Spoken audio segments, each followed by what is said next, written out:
Hello and welcome to the latest Liverpool.com podcast. I'm your host, Matt. Addison. Richard Garnett is with me. We are now just a couple of days away from the Premier League resuming, so we're going to take a look at some predictions for the upcoming campaign. Some Liverpool, some non-Liverpool as well, and some a little bit of a mixture of the two. Before we get into today's episode, though, a word for our sponsors, NordVPN. They've got a new app available for download, which will allow you reliable and affordable internet access on your trips abroad. Saily is a new eSIM service app, and it's brought to you by the creators of NordVPN. With that, you can choose from several affordable eSIM data plans in over 200 destinations across the world. And with Saily's eSIM, you'll always have a connection when you need one. You can download Saily in your app store and use our code BLOODRED at checkout to get an exclusive 15% off your first purchase. For more information, you can also go to our episode description box for further details, or you can go to saily.com/bloodred. Without further ado, though, Rich, let's get stuck into it. We've got a few different categories to go through. Top scorer will do first, and I suspect that we've probably got the same answer for this one. Well, that depends what you've got, Matt, doesn't it? This could go one of two ways. If we're looking at, no, we're not specifically looking at it from a Liverpool perspective, but obviously Mohamed Salah is a standout candidate. But I do think there could be a slight changing of the guard this season, although I still expect Salah to be in the mix, especially as he normally takes penalties, although he'll have to sort of lower his aim if he wants to start finding the net with some, I think, based on what we saw on Sunday. Memories of Charlie Adam. But yeah, so, I mean, Salah would be my obvious choice, but it could be a slightly different issue if Liverpool managed to complete the signing of Alexander Isak. And if they do manage to pull that off, then I do think we're going to see a change of the guard. And I think a lot more will go through him. I already saw a little bit of evidence on Sunday of Liverpool being a lot less reliant on Salah. And I know, obviously, you've got new players that have come in who aren't used to playing with him yet. But I think we could see a bit more of a spread of goals. But if Isak is to come in, Liverpool will be paying a lot of money for him, and he'd be coming in for a very specific reason. And if that does happen, I think he'll be the top scorer. Yeah, I wouldn't disagree with that. I suspect Mohamed Salah might, but I think a lot of his good work in the last few months has been creatively as much as scoring goals, as passing and his ability to tee players up. Obviously, Florian Wirtz as well, if I'm sure we'll mention at some point across this. I think, yeah, definitely two good shouts there. Those are the two obvious ones. Erling Haaland as well, obviously, will be up there, you would suspect, for Manchester City. Again, you'd expect them to have a much better season this season than what they had in the last campaign, and I'm sure, obviously, if they do, then Erling Haaland will be a big part of that. But yeah, I've gone for Mohamed Salah, but I can definitely agree with your Alexander Isak shout. I'm sure Gyökeres will be in the mix as well, just by virtue of him being a goal getter. How well he'll do for Arsenal overall, I don't know, but he certainly knows where the back of the net is, so he would be another outside mention, I reckon. Yeah, I saw a clip of Jamie Carragher talking about Arsenal and making the point that they've kind of, for years, they've always been one player away from winning the Premier League title. They've obviously spent big to get Gyökeres, so the pressure is on them a little bit to a certain extent, which I don't think is a bad thing from a Liverpool perspective. It'll be interesting, I think, to see how they do get on. Let's move on to the next category, though, Player of the Year. We've already mentioned Florian Wirtz. Here's my answer. Is he your answer as well? Is there anybody else that you'd like to throw into that hat? He is my answer. Don't wish him to be boring. Should take an opposite view, really. But I didn't see Liverpool signing Wirtz at the start of this transfer window. It was a big surprise to me that they didn't. Well, an even bigger surprise that they've spent the money that they have done over the course of the transfer window. But of all the signings that Liverpool have made, he's certainly the one that excites me the most. And I was looking forward to seeing him last Sunday at Wembley. And for me, he didn't disappoint. He for someone, with a huge price tag on the head, coming in, a lot of pressure on him. He did all the things that I was hoping he would do. And I just think he looks a really exciting player. And I can see him being a very, very strong player of the year candidate come the end of the season. And moreover, I'm just excited to see what he does in a Liverpool shirt. Yeah, I don't know quite how to describe it, but he's got that kind of almost like a Real Madrid player type quality of just everything he does. Every pass is just perfect. Everything about it just oozes quality. And, when you watch, a Real Madrid training session, or I'm sure, at the very top end of Liverpool's players, if you're watching Salah or Van Dijk, or just every little detail, every little thing that they execute is just absolutely spot on. I didn't think he had the best second half, to be honest, at Wembley, but across the course of pre-season, we've definitely seen a huge amount to be excited about with him. And I think it'd be interesting to see how he links up with some of the other players as well. Obviously, if Alexander Isak was to come in, that'll change things slightly for Hugo Ekitike, but he was very impressive at Wembley. And I think we've already seen Salah and Florian Wirtz working together really nicely. I think that's a partnership that I'd very much like to see how that develops over the next few months as well. So it's all been good signs so far, hasn't it? Well, what I really liked about Wirtz the other day was he didn't overplay. You know what I mean? He didn't need too many touches of the ball to make things happen. He was being economical with the ball. He could have been trying to force to impress, and he didn't do that at all. I didn't think he showed a touch of class in the way that he was moving the ball around the pitch and only touching it when he needed to. And that was encouraging for me, really. I think he's going to need cover behind him. And, McAllister and Gravenberch are going to have a big part to play in that. But all signs good for Wirtz. And his middle name is Richard, which obviously elevates him right to a fan favourite immediately. I'm sure everyone would agree. Yeah, absolutely. Yeah, I'd forgotten that. But yes, that is very, very true. Any other shouts in terms of other players, maybe even non-Liverpool players? I think Cole Palmer is one that I've got my eye on for this season. Obviously, Haaland we've mentioned as well. Is anybody else that you're particularly looking forward to seeing? Well, I touched on Gyökeres already. I think it's going to be very interesting to see what happens at Manchester United. We have this sort of abysmal side that's gone and spent a lot of money on 3 forwards. And you'd expect them to get some sort of return off that. Whether they actually do or not, it remains to be seen. I think sort of nicking Sesko for underneath Newcastle's nose was quite telling, and it'll be interesting to see how he performs. So I think he'll be quite an exciting addition for United. Obviously, I don't want him to do very well from a biased position, but it'll be interesting to see how those players, Mbeumo in what is supposedly a better side or certainly a bigger club, how will those players perform? A little outside one on Grealish as well, going to Everton as well. Presumably he's going to play week in, week out, or that would be the plan. And with a manager like David Moyes, who's probably sort of get a grip of him, and I think he's an ideal coach really to try and bring out the best of a very talented player who's perhaps not been able to show as much as he would have liked since he was at City. So he could be an outside bet, you don't know. Yeah, I think that's a good shout, actually. I think Grealish is one of those players where I think being the best player or one of the best players at Everton will suit him a lot more. I think David Moyes will give him a bit more of a free role almost as much as you can, whereas at a Guardiola team and at Manchester City, there was probably just far too many instructions and far too many things for him to think about that he wasn't able to just express himself. But yeah, it'd certainly be interesting to see how he gets on. I think Chelsea are an interesting team. Obviously, I mentioned Cole Palmer there. There's probably one or two others. Moises Caicedo, I thought, had a good season last season. Maybe could kick on. Enzo Fernandez, I quite like him as well. But yeah, let's move on to some of the top teams. Obviously, we'll talk about Liverpool in a second. But in terms of the title rivals, I'm going to throw Chelsea in there as one of the 4. Obviously, Arsenal and City as well. Do you think there's a standout candidate of the other 3 in the top 4 to come on and challenge Liverpool? Is there anybody that you're particularly wary of as this season kicks off? Well, I'm wary of what Chelsea are doing. They're clearly in the ascendancy. and I think they will definitely be in the mix.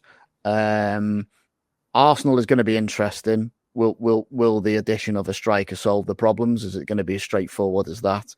And City are City, aren't they? So I think I expect the league title to be a lot closer. I still fancy Liverpool, but I expect the challenge to be a lot closer than it was last season. Liverpool have signed a hell of a lot of players. I know I've been saying this for weeks, but it does kind of scare me a little bit, the amount of change that's happening all at once. When you've got a team that's won the league, there can be a temptation not to change too much because you've got a winning formula.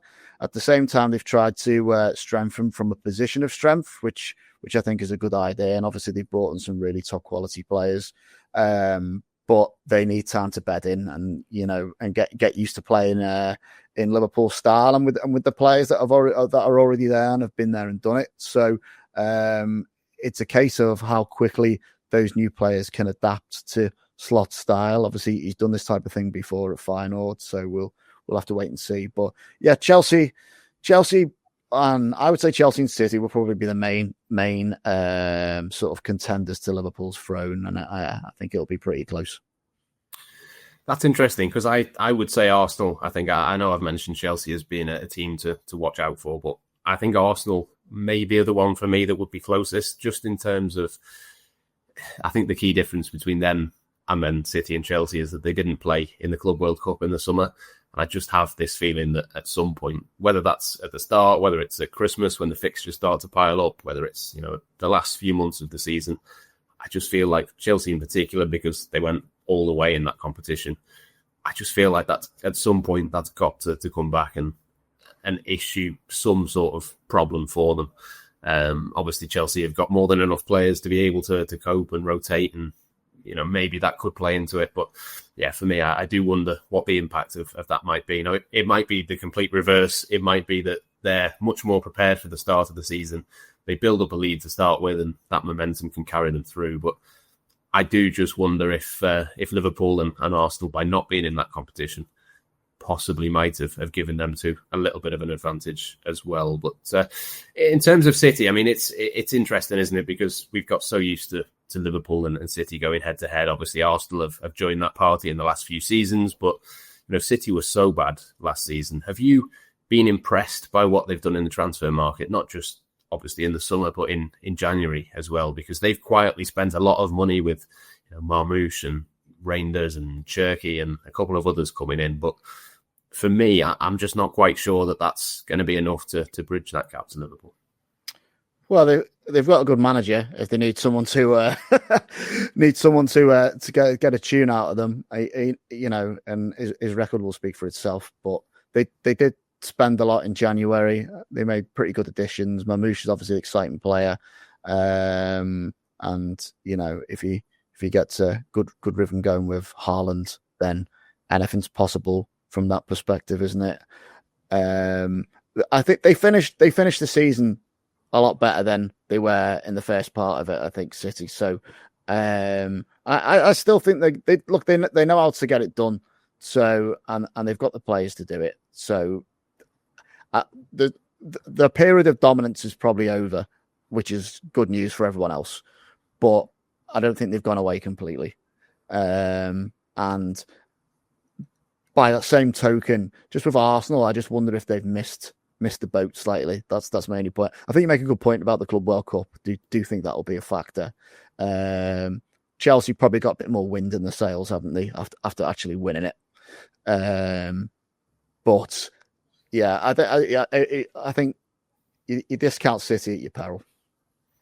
Yeah, no, I wouldn't disagree with that. I'm not saying that Liverpool are going to finish 13 points ahead of them. Again, I think it will be slightly tighter, but I do just wonder if you go comparison position by position, what Liverpool have done compared to what they've done. I think there's no doubt Florian Wirtz is a much better signing than anybody else that City have made. I think you can probably say that maybe Ekitike and Marmoush might end up being roughly sort of similar in terms of the impact that they have. I just think Liverpool potentially have the edge over them and obviously had the advantage at the end of last season as well. But I don't know. We'll see what happens. It's certainly not done and dusted yet, and there's still time left as well. I'm more worried about how Liverpool sort of stitch this all together than the other teams, to be honest with you. I think if Liverpool make it work with all these new signings, then they'll be fine. I think they can bring home a 21st league title. But if they don't, then obviously all those other teams come into the equation. Yeah, I think that's a fair point. At the same time, we expect Liverpool to do at least a couple more signings as well before the end of this summer. And by the same token, if you don't want to do too much at once, I'd equally be a little bit worried if they didn't end up with a centre-back. But it doesn't. Well, certainly that's going to be the case. We're all in now, aren't we? They've decided what they're doing and go and spend mad. So and they've sold a lot as well. So yeah. They definitely need the centre-backs, that's for sure. Yeah, and it's not going to be this every summer, is it? It's a one-off, and it will be very, very different in the future as well. So it's not like a pattern we've got to get used to. But let's move on to the fourth topic then. Surprise package. You can interpret this in whatever way you would like to. I'll let you go first, and then I'll give you mine afterwards. Okay. Well, I think we may have seen the surprise package already on Sunday in the form of Crystal Palace, who obviously won their first ever trophy or major trophy in the form of the FA Cup last season, and looked like they were going to be in for a tough afternoon on Sunday when Liverpool took the lead. But I think they've got a pretty shrewd manager in Oliver Glasner, and they were clever to exploit the space behind Liverpool's fullbacks. And eventually sort of got themselves on top in the second half. And although it is quite possible that they'll lose their captain to Liverpool, maybe even this week. I think aside from that they've still got a very solid outfit with players who are buying into the manager's philosophy. And I just got a feeling that they may be the Nottingham Forest of last season, this season, to be honest with you. And wouldn't go as far as the sky's the limit for Crystal Palace, but I certainly think you're going to see them finish a lot higher up the table than they did last season. Just basically building on the success of getting that first trophy under the belt. Yeah, and it's not worked out nicely for them in terms of not being in the Europa League and dropping down, but I think they probably have a much better chance of winning the Conference League and could maybe go on and do something there. Obviously, Oliver Glasner at Frankfurt was very successful in Europe, and they've got some good players. If they can keep, it doesn't look like they're going to keep Marquet, but if they can keep Eze and maybe one or two others, Mateta at one point looked like he might move on, but it looks like he's staying as well. So, yeah, definitely one to watch. In terms of a team, I went for Tottenham. I'm a big fan of Thomas Frank. I think it will go one of two ways. He'll either be sacked by the first international break, or they'll go on and do very, very good things this season. I think they've got a good team. And to be honest, I know they obviously won a trophy for the first time in a long time last season, but they finished, 16th or 17th in the Premier League. So the only way is up really in terms of where they can go next. So yeah, I think Thomas Frank will do a good job there. From a Liverpool perspective, I went for Jeremy Frimpong as a sort of slightly surprise package, only in as much as I think he looks like a much better defender than what I had him down as. I was maybe tainted a little bit by what the Netherlands, use him as a forward. I wasn't quite sure what it was going to look like, but again, caveat, only pre-season, only the Community Shield. But I thought he's done well, I think, in the last few weeks, and there's a good battle to be had, I think, with Conor Bradley as well, which brings us on nicely to our final category, which is Breakout Star. Now, I've given it away a little bit, but I'll let you go first on who your player is for this category. Well, you've just mentioned them, and it's not Jeremy Frimpong. It's Conor Bradley. Conor Bradley has a unique opportunity in front of him because one of the best right backs the club's ever had has left, and there is an opportunity there for him to grasp. And he's a very different player to Jeremy Frimpong. Sunday was the first time I'd seen Jeremy Frimpong in the flesh. And here's a slightly embarrassing thing. At the start of the game, he came on and he was by Canate, and the size difference was that significant. I actually thought he was the team mascot. I had to do a double take. I literally was like, "Oh, doesn't he look like?" Oh no, that is Jeremy Frimpong. I was quite shocked by how small he is. Now I'm not the tallest man myself, So he's in good company. But he is a small man. I suspect you're not as quick as him, though. I wasn't too bad in my day, Matt. I've done 3 marathons. But Rafa Wirrell, no, we'll stop there. He is rapid. He is very quick, an exciting footballer. What I worry about there is the defensive element when it comes to protecting a lead and people trying to exploit his lack of inches at the back post. I can see scenarios where the likes of Joe Gomez could come in there and to defend leads or other players, with a bit of height to sort of take away that threat. But from a defensive perspective, I still think Bradley will be the superior player. I very highly rate Conor Bradley. I see him as a potential future captain for the club. High praise indeed. But obviously, first thing he's got to do is to stake a claim for that right back slot and make it his own. And the sort of the battle for that with Frimpong is going to be fascinating. I think we will see a situation where Frimpong is played higher up the pitch on quite regular occasions. I could see whether it's deputising for Salah or a change in role or a change in formation for the team in certain scenarios. But there's a real opportunity there for Bradley, and I just feel he's got the right attributes to grab it. And for those reasons, I think he could be the breakthrough star. Yeah, I agree with all of that. I think we will see quite a lot of Jeremy Frimpong further forward, particularly when Salah's at AFCON. On a slot's already mentioned that might be the plan. Obviously, it depends on what Liverpool do in the market as well. If they sign another forward, then that might change things again. But we'll see what happens in the next couple of weeks. In terms of my breakout star, I went with Trey Nyoni, in part because I assumed you were going to go for Rio Ngamoa, and I didn't want to go for the obvious one. But neither of us have done that. I suspect we'll see a lot of both of those two players, particularly in the cups and things like that. I think there'll be definitely opportunities for them because they are quite clearly the two outstanding academy talents at the moment coming through.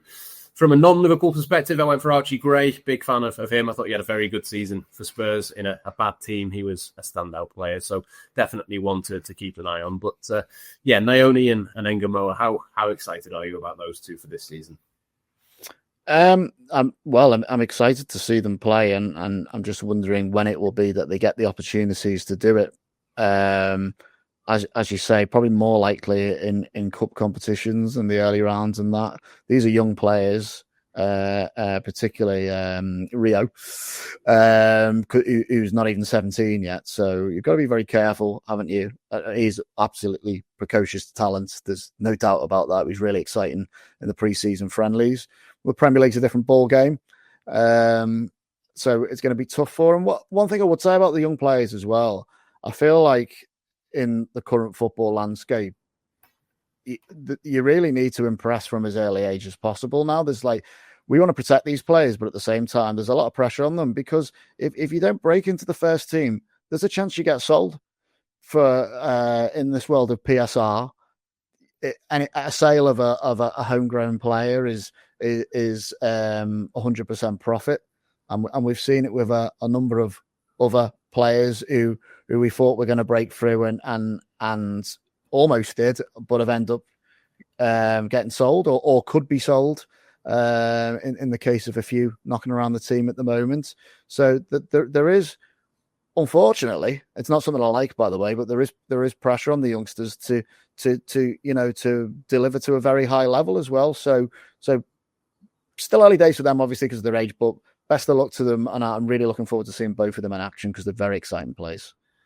Yeah, it's a real balance, isn't it, to strike between giving them enough minutes that they're satisfied, but not so many minutes that suddenly the pressure and the glare and the spotlight suddenly is on them every week, because that's the last thing that Liverpool need, really. They need to make sure they've got enough other options so that it's a bonus rather than them being relied upon every single week. But I think that will do us for this week. Obviously, the last podcast before the new season starts. So the next podcast will be somewhere between Liverpool playing against Bournemouth on Friday, and then it's a 10-day break, isn't it? That Monday night game at Newcastle should be a tasty one. So I suspect we'll be talking about that a fair bit across the period between those two. But yeah, thank you very much for everyone at home for watching and listening, for Rich as well for joining me.